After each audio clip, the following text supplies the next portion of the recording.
What's going on, guys? It's Infinite Smarticulls Gaming, and we're back, ready to slap with yet another Monster Hunter video. And as you can see by the title of this one, I have put together a little, PowerPoint, showing a list of the monsters that I feel should have a chance in Monster Hunter Sunbreak. If you haven't heard already, which I'm pretty sure if you've been keeping up with the latest news, you have definitely heard. Monster Hunter Sunbreak is official, and we have confirmed 2 monsters, 100% confirmed so far. Malzeno, our flagship vampire elder dragon, and the Shogun Centaur, the best crab in the Monster Hunter franchise by far.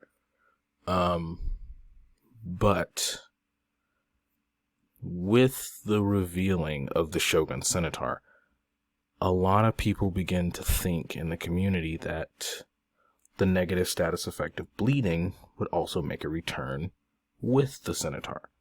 And I believe that that is very, very logical, especially considering our flagship monster is suspected to be a blood-sucking dragon. Why would bleeding not be brought back in Sunbreak? Because a monster makes you bleed, the elder dragon comes and sucks your blood. Makes sense, right?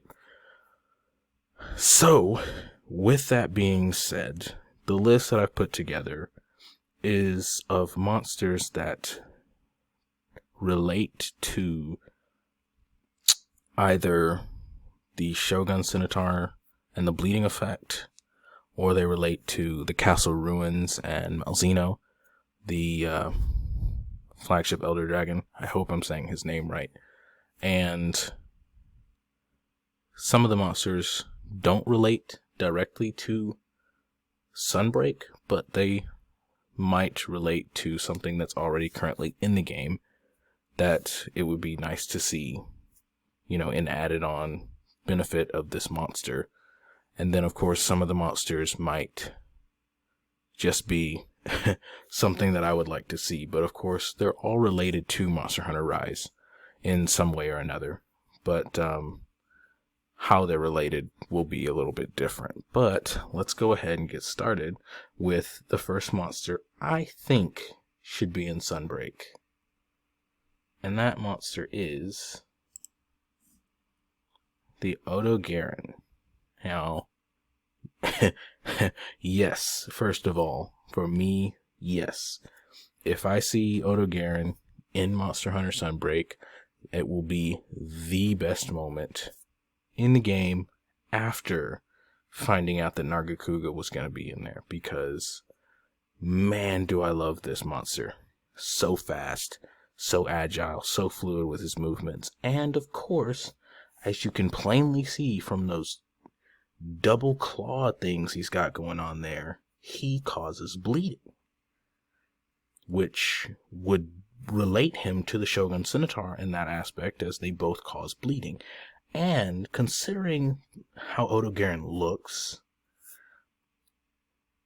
it's fitting to say that he would do very well with the vampire werewolf thing going on in Monster Hunter Sunbreak, because he could definitely take on the form of the quote-unquote werewolf in Monster Hunter Sunbreak.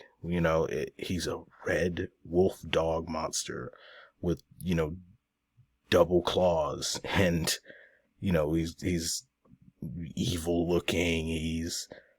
He fits perfectly. In my opinion, it would be incredible to see him walking around in the castle ruins at night with the moon shining. You've got this red wolf sneaking, prowling around, looking for its next meal. I think he would fit really well. The next one is probably obvious based on my first monster, Ebony Odogaron. Look at him. That's basically a demon dog right there. Come on now. he has all the same aspects that regular Odogaron has. The only difference, of course, is his coloring, and the fact that he has the added element of dragon, which also seems to be what our flagship monster also possesses, the dragon element. So Odogaron, one of these Odogarons has to make an appearance, I feel, in the game, because they would just fit so well in the game. You've got two monsters here that cause bleeding, which has something in common with the Shogun Scimitar. And then you've also got one of them that has the dragon element and causes bleeding, which would put him, with similarities with both the flagship monster and the other monster that they've already announced. I think putting one of these Odogarons in here just makes sense. But anyway, the next one I've got on here is Stygian. I really like this monster, I do, and it was great to see him in Stories 2, because as a 5th generation hunter, I had to go back in time in order to fight Stygian, and he was very challenging, very hard.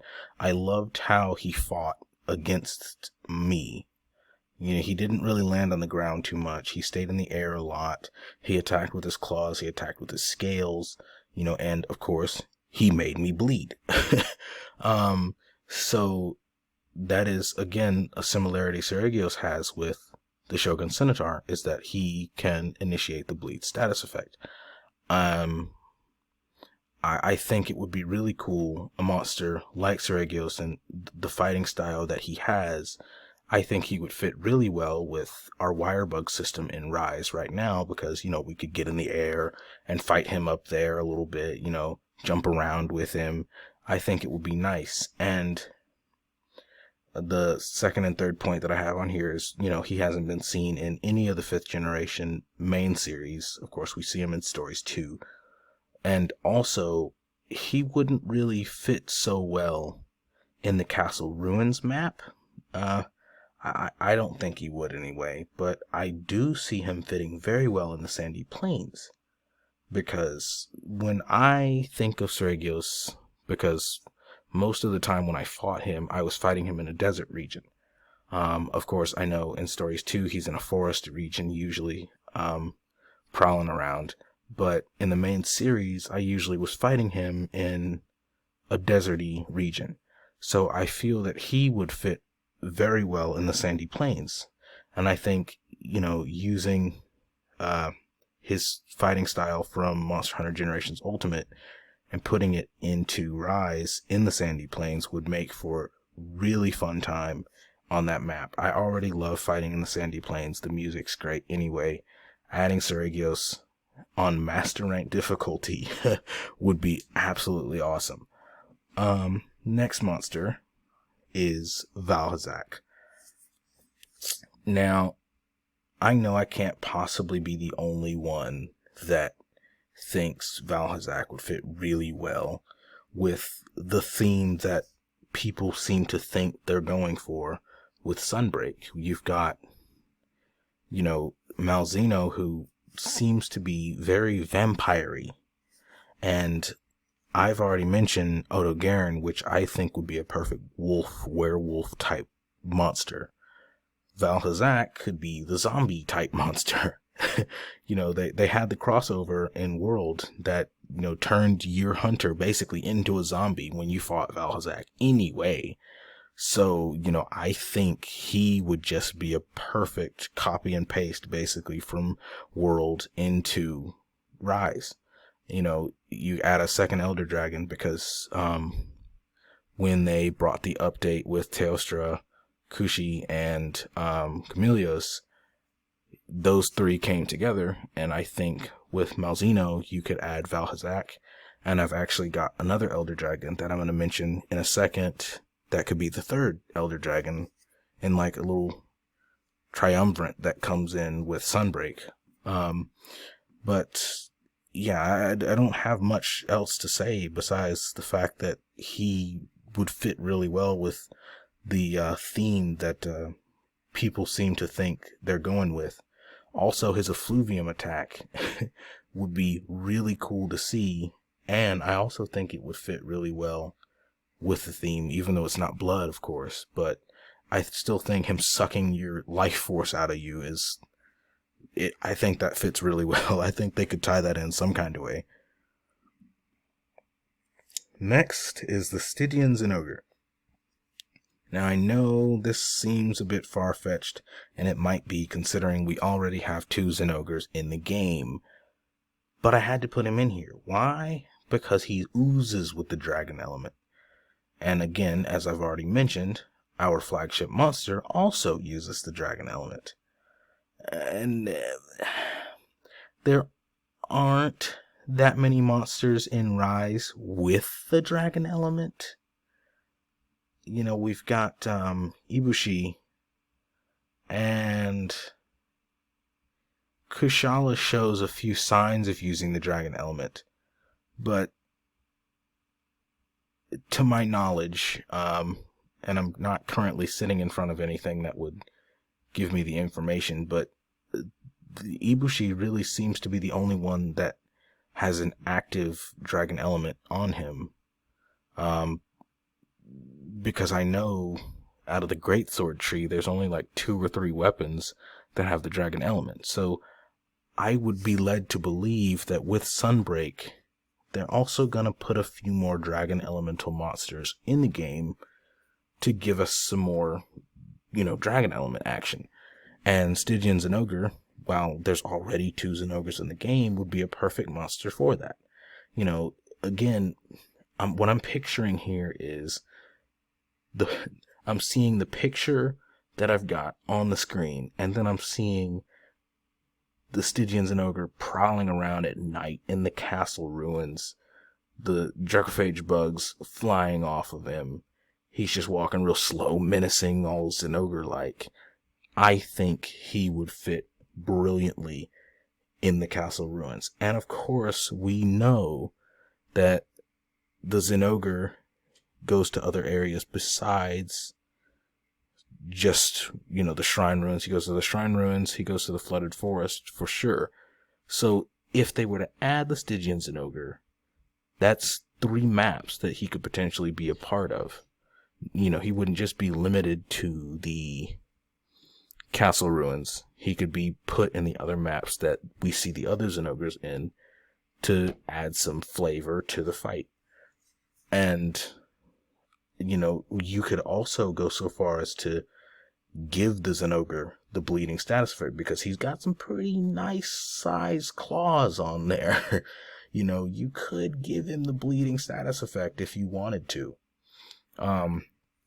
Of course, I've got the point on there that he's already in the 5th generation, so it could be, I don't know anything about game development. I am a music technology major in university, so I have no idea how difficult and how hard game development is, but I would assume that since he's already in a 5th generation game, it shouldn't be too difficult to take the moveset that we've already got and put it into another 5th generation game. Whereas, maybe something like taking Zamtrios, who's not in a 5th generation game, and putting him into the 5th generation might be a little bit harder. Again, I don't know how that goes, but I thought it would be an interesting point to bring out. Next is good old Pickledew. Yep, because he's a must. I mean, I could have just put that up there. We've got his best friends, Betelgeuse and Rajong, and I think they miss him a lot more than we do. I definitely miss seeing them interact with each other. I was really shocked when they didn't add Deviljho to the game. I was very surprised. I know when I saw Rajong in there, I was like, okay, Rajong's here. That means Deviljho's got to be here. That means Betelgeuse. I didn't even honestly think they were going to add Betelgeuse into the game. But when they did, I was like, wait a minute. They added Betelgeuse. Where's Deviljho? And never saw him. So I'm kind of missing, the invader of my quest and the ruiner of my day. And I'm missing a lot of my pickle action, of course. But, you know, on a logical side, too, Deviljho uses the dragon element, which, you know, would relate him to our flagship monster yet again. Deviljho can go to any map, so it doesn't matter where he is, of course. But the fact that he uses the dragon element, it ties him in nicely with the elder dragon Malzeno that we already know is going to be in Sunbreak. Of course, I could have put Savage Deviljho on here too. But, you know, even if we have one and not the other, I think just having a Deviljho in the game would be a nice touch, and I think it should be. I don't really, I if you disagree, please let me know why, but I would just, I think Deviljho is a must-have in the Monster Hunter game because it makes it fun. And as a hunter, for me, it makes me look over my shoulder when I go into a hunt, especially if we're going into this master rank where Deviljho's, you know, little jump hop can do half of my health. But anyway, moving on. This one I know might be a bit of a stretch. I know. But I had to put him in here because of the second bullet point that I've got on there. He causes bleeding, which is again in relation to Gravios, the Odogaron tag team, and the monster that we know for sure is going to be in Sunbreak, the Shogun Centaur. All of those monsters, the one thing they have in common is that they cause bleeding. Now, Ruiner Nergigante is an elder dragon, and he eats other elder dragons. You know, I think that adding Nergigante, Val Hazak, and Malzeno to Monster Hunter Sunbreak would be a nice little 3 elder dragon triangle that they could put in the game. Of course, regular Nergigante I don't think would be strong enough or threatening enough to add to a master rank level, which is why I specifically said Ruiner Nergigante, because he's a lot harder, he hits a lot harder, you know, he's got a few more moves that regular Nergigante doesn't have, and of course I feel like he would be up to the level, or more so up to the level of Malzeno than regular Nergigante is. But besides him causing bleeding, like I said, this one's a bit of a stretch, I know. But I had to mention it because, of course, like I said, he does have a relation to the Shogun Centaur. So, I wanted to make a point, too, that existing monsters might be given the bleed status effect with the new Master Rank system in Sunbreak. And now I've got the Nargacuga and I've got the Azuros here because I know from past experience that these two monsters can inflict bleeding, but currently in Rise they don't, which, you know, is something to think about at least. I mean, it might not be a big, huge, you know, groundbreaking idea or a groundbreaking thought, but, you know, I remember, you know, fighting Nargacuga for the first time in World, and that is when I absolutely fell in love with him. Nargacuga is my favorite monster, by the way. All-time favorite monster. But I remember fighting him in World and, you know, getting hit with that bleed status effect from his tail. And I was like, wait a minute, what?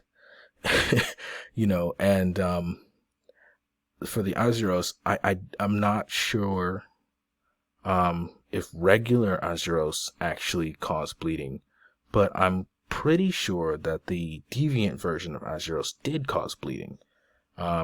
So, you know, it wouldn't be too far-fetched if in the Master Rank system in Sunbreak, we get these two monsters giving us the bleeding status effect, because, you know, it's not like they don't do it, and it's not like they don't have, you know, a mechanic or a body part that can inflict, you know, Azuros has got those super long, deadly claws that could easily inflict bleeding.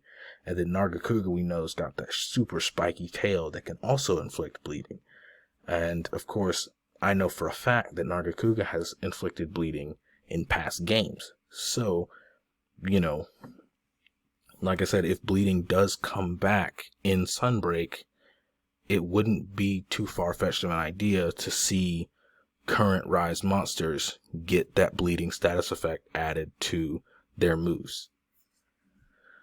And I have a few more examples of if they actually do add monsters to the game and add the bleeding status effect to those monsters, how they could relate and fit well into this game. The acidic Glavenus. Yes. He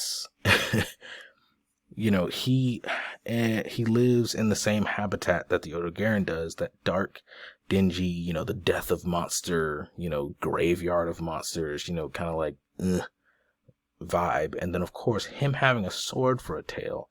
If we are indeed going to Rondine's homeland, and if we are indeed going into a medieval type nation, having a monster with a sword for a tail just fits. Because a medieval nation is going to be all about jousting, lances, battles, swords, shields, armor, knights, all that. And Glavenus is basically a monster with a sword for a tail. So, he would make sense. But I didn't put the regular Glavenus because I feel that the acidic Glavenus is more of a darker, gothic vibe to him as opposed to regular Glavenus. Now, the only thing is that regular Glavenus in the past has been known to cause bleeding in certain games. And acidic Glavenus hasn't. As far as I know, it has been 2 years since I've played World, and I don't remember if acidic Glavenus gave me bleeding or not. But if he didn't, it could be very easily added to the acidic Glavenus, and then putting the acidic Glavenus into the game. Of course, because I say this, I don't think he would fit well in the Castle Ruins, but we don't know all the areas that are being added to Monster Hunter Sunbreak. They could add some more locales. They could not add more locales, but if they do add more locales, there might be one that better fits the acidic Glavenus, because right now, with the locales we have, I gotta admit, I don't think the acidic Glavenus would look very good in any of them, except for maybe the Flooded Forest, maybe. Possibly the lava caverns and the little cold, watery area, maybe.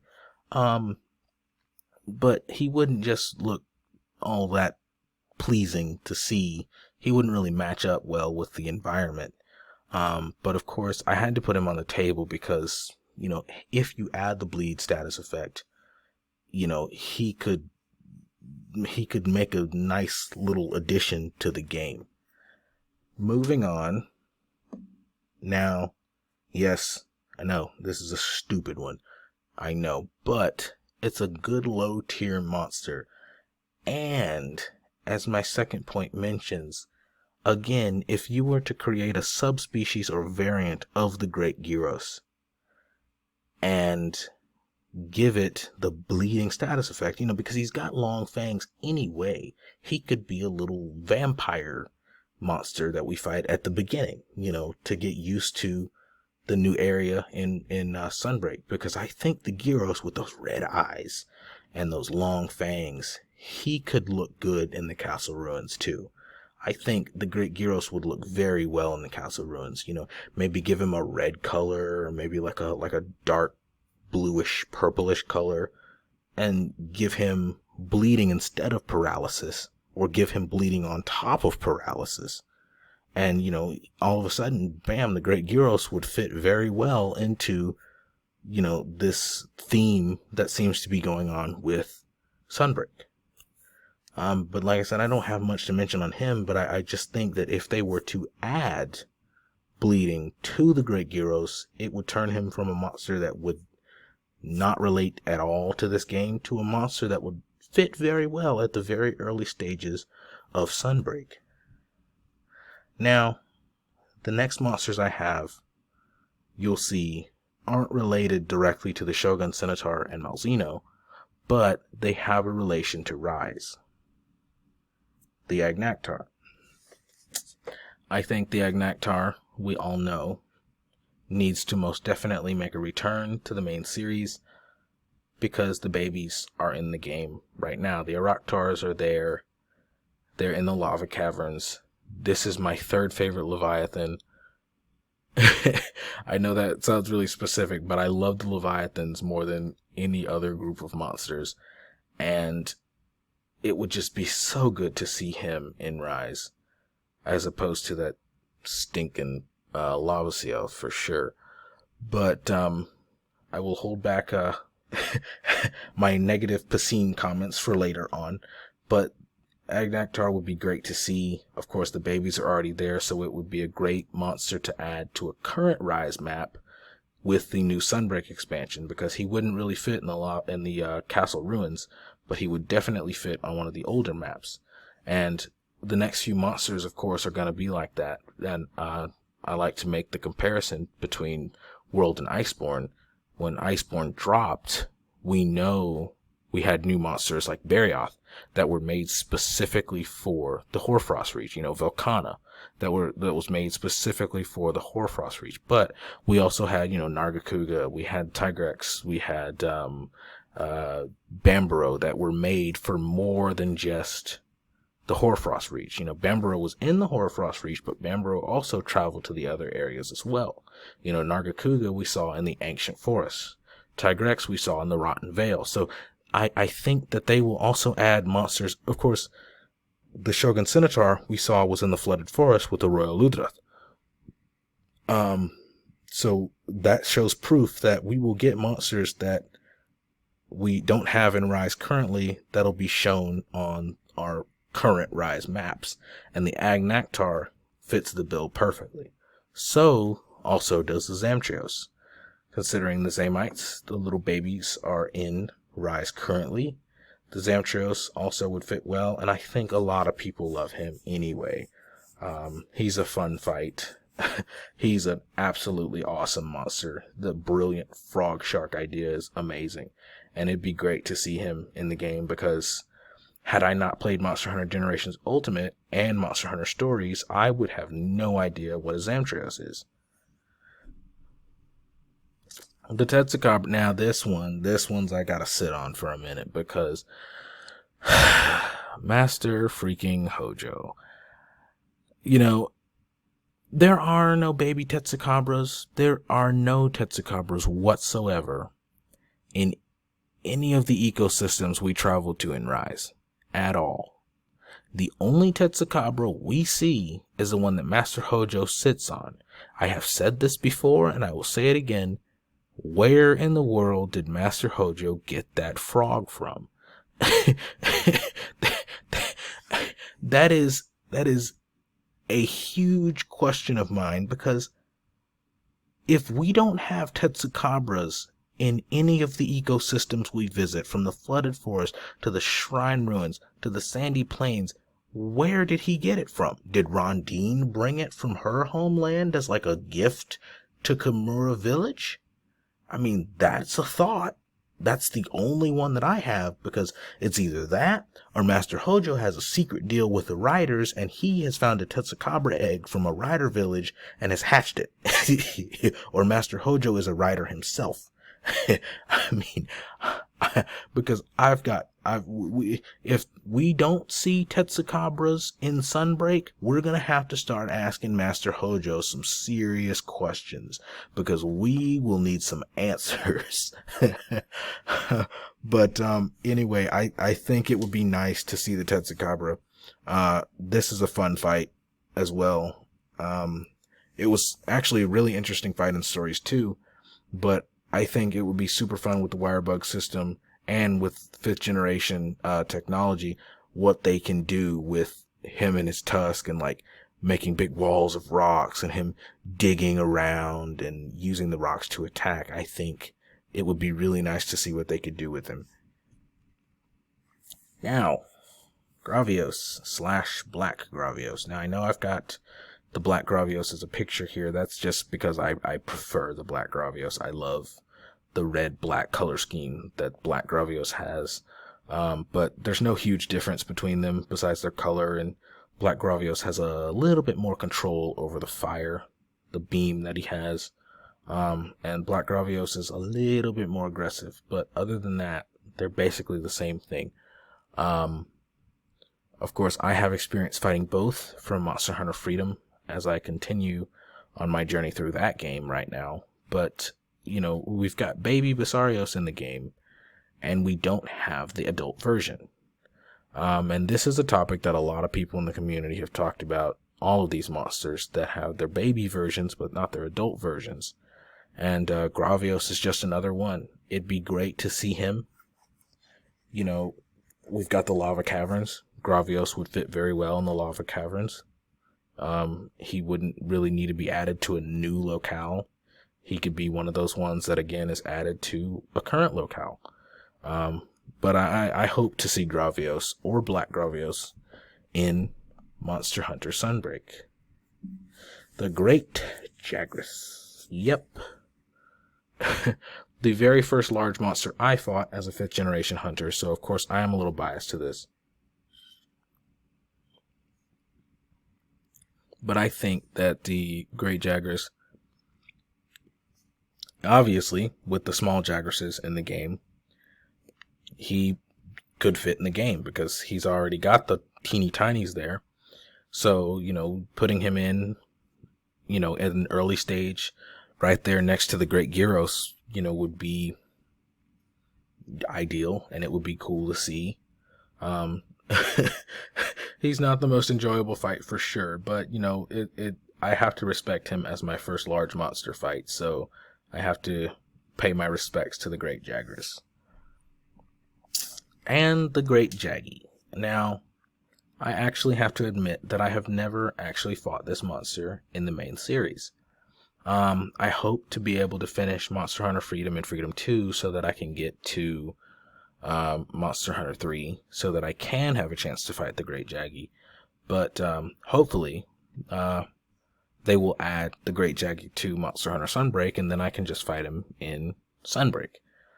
But the small Jaggis are there, and there's no alpha male or adult Jaggai anywhere to be seen. And apparently this was also the case in Monster Hunter Generations Ultimate, where there were tiny Jaggis, but there was no big Jaggai. Now, one thing that I can say about this is it could be something similar to maybe Salmon, or as a Monster Hunter reference, the Gobel from Monster Hunter 3, how the young adolescent monsters live in one area and the adult monsters live in another area. It could be the case that, the Agnaktars, the Zamtrios, the Jagras, the Jaggai, the Gravios, they all lay their eggs in these specific areas. The hatchlings hatch out of the eggs. They live their childhood and their adolescence in these areas, and then once they get to a certain age, they move to a different area that we don't get to see in our game. That could be the case, and then, the life cycle repeats again. They mate, the female comes back, lays the eggs in this area, and the cycle goes on and on. That could be a logical conclusion we come to if we don't see any of these monsters in Sunbreak or added with Sunbreak. But hopefully we'll get to see them. But if not, that's all I can really think of is that, hey, the babies are hatched here, but then as they grow up into adults, they live in a different area. So, some old monsters can change or be given elements to spice up the action or fit the theme of the story, the projected, hypothesized theme of the story. And yes, I put the Bulldrome here. He is the only one that I did not mention, to my knowledge, that has a small monster in the game currently and no big monster. The Bulldrome, in the past, has been given an element. Monster Hunter Online gave the Bulldrome the dragon element as an elemental Bulldrome. Now, does that sound... that sounds like torture to me, honestly. An elemental Bulldrome sounds absolutely awful. especially when you're first starting in Monster Hunter and he's like the first one you fight. Elemental Bull Drone sounds absolutely scary. But, you know, I love this picture because he's got purple highlights around his, I guess you'd call that his fur, and then he's got red eyes. I think that Bull Drone would look very good in the castle ruins, or at least, you know, in the areas that they showed in the trailer. I think he would fit very well. They're prowling around, charging at any and everything, and ruining your day as usual. Of course, there's other monsters that they could give the dragon element to spice up action. Some that are currently in the game, like, you know, they did with Tobi-Kadachi and Iceborne. They gave him a variant. They could do the same thing or something similar with some more of the monsters that are currently in Rise to add a little spice. Like, another example is the Anjanath, Fulgur Anjanath. Something similar to that, for example. Of course, I've got Najarla on the other side. The snake monster. There are plenty of references to snakes in the European medieval lore type stories. And I think he would fit very well. Of course, he doesn't cause the bleed status effect, but as I've mentioned earlier in this video, his scales can stun you. Now, it could easily be replaced with bleeding because, you know, or you could make a variant of Najarla that has some sharper scales, for example, on his back, and those sharper scales can, instead of stunning you, cause bleeding. You know, or you could make a subspecies or something that has the dragon element. You know, I think, you know, having a snake monster would fit very well. Because one thing I noticed when I fought Somnicanth is Somnicanth tends to act a little bit like Najarla, especially the standing on his tail type thing. Because I always know that Najarla would do that same thing when you were fighting him. So maybe that's a sign that Najarla might be coming to Monster Hunter Sunbreak. Maybe they liked that, or maybe they just took that from Najarla and used it to make Somnicanth. Who knows? But I do say that if they were to add a little bit to Najarla, like the bleeding status effect, to his scales, he could fit into the theme also. Seeing him slithering around the flooded forest, you know, I think that would be a very cool thing to see. The last monster I want to mention, some of you will hate me for this for sure. Beotodus. Why? Because I think the Gyrototus is a little lonely. You know, if I were a Gyrototus, I would be a little lonely too. I've got nobody to share my feelings with. Nobody understands me. You know, I'm a Piscine Wyvern and I've got these Leviathans running around. I've got the Almudron that can sling better mud than me. You know, I'd be depressed as a Gyrototus. The Beotodus would give the Gyrototus at least one Piscine Wyvern that he could relate to, you know, because, again, to my knowledge, the Gyrototus is the only Piscine Wyvern in the game. And I would be absolutely furious if they went and added Lavasioth to, to the lava caverns, or Plesioth to the flooded forest, and didn't add Agnaktor, or, you know, another monster that could fill that lovely spot with something else. You know, even though we all respect the lovely, beautiful hyperspace tackle, as they call it in Stories 2 of the Plesioth, I would rather see Beotodus. I really did like him. He was really cool, Piscine Wyvern. I love the little crown, the horn that he's got on the front. I love that he's a snow Piscine Wyvern, because I think that would be a really cool addition to add to our snowy region. The Frost Islands. You know, I mean, it's a long shot, yeah, sure, but I would like to think that they're thinking about adding some more Piscine Wyverns to the game, considering that there's only one currently. But of course, like I said, this is just me. This is what I would love to see. Definitely doesn't mean it's going to happen. Would I love to be 100% right here? Yes. Yes, I would. Oh my goodness, would I love to be 100% right. Am I going to be 100% right? No. I already know that for a fact. But anyway, that's all I have for this. Let me know what you guys think.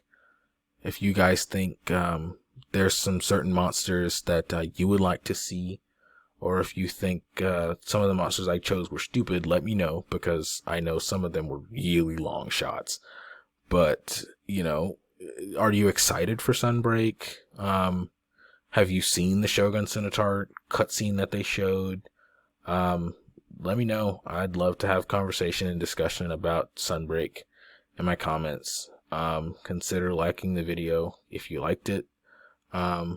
Consider subscribing, because even though University throws a lot of curveballs, I have a schedule that I'm going to try to stick to. I will be uploading my Molten Tigrex playthrough Tuesday. So stay tuned for that. And that's all I've got. So I'll see you guys on the next video.